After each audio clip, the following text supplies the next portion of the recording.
You won't believe how my entire life unraveled from a single business trip. One moment, I was a married woman with a steady job, and the next, my husband had filed for divorce. My boss and I were sent to attend a conference in another city, but due to tight budget constraints, the company only reserved a single room for the two of us. When I first heard that, I was stunned. Sharing a room with my boss.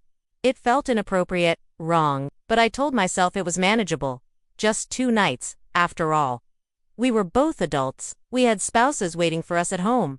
Nothing would happen. I couldn't stop imagining what my husband would say if he knew. My boss, on the other hand, tried to treat it casual, pretending everything was fine. I became someone I didn't recognize, reckless, thoughtless, selfish. We ended up in the same bed, call after call. I let them ring without answering.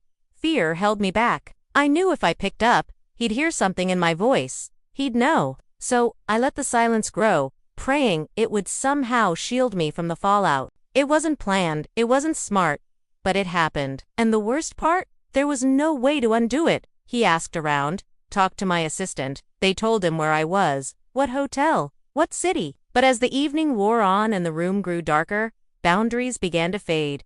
He saw us together.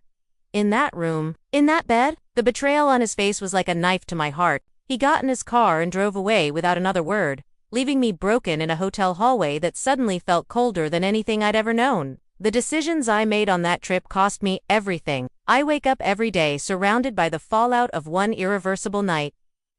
The guilt is suffocating. The loneliness echoes through everything I do. He didn't speak right away. Then the shouting came raw, wounded, furious. Crossing a line once, even just once, can tear apart your entire world.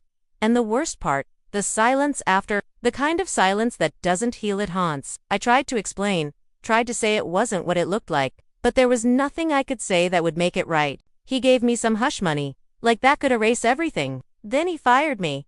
Just like that, he wiped me from his life. No contact, no apology, just cold distance.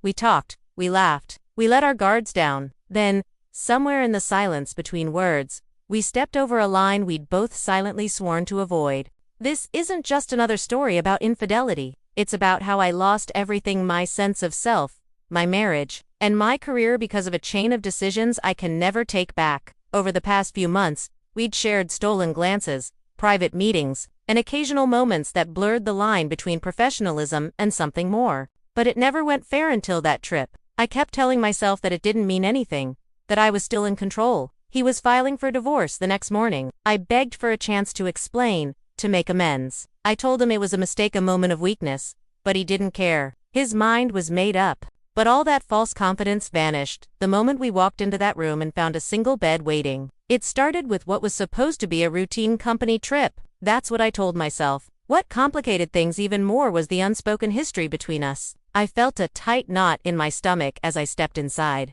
One bed, no alternative room options. My first instinct was to head back to the front desk and ask for a separate room, but they had no vacancies. My heart pounded as I tried to act composed. He remained calm, but the air between us was heavy.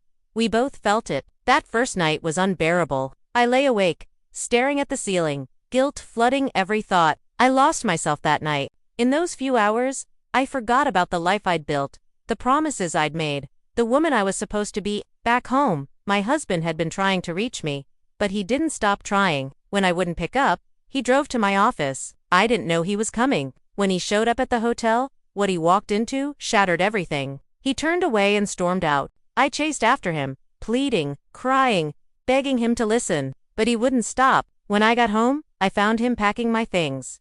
His voice was flat, his eyes empty. He told me it was over, and that was only the beginning. My boss, terrified that his wife might discover what happened, cut all ties with me almost immediately. So now, here I am, no husband, no job, no stability. This isn't just a cautionary tale, it's a confession.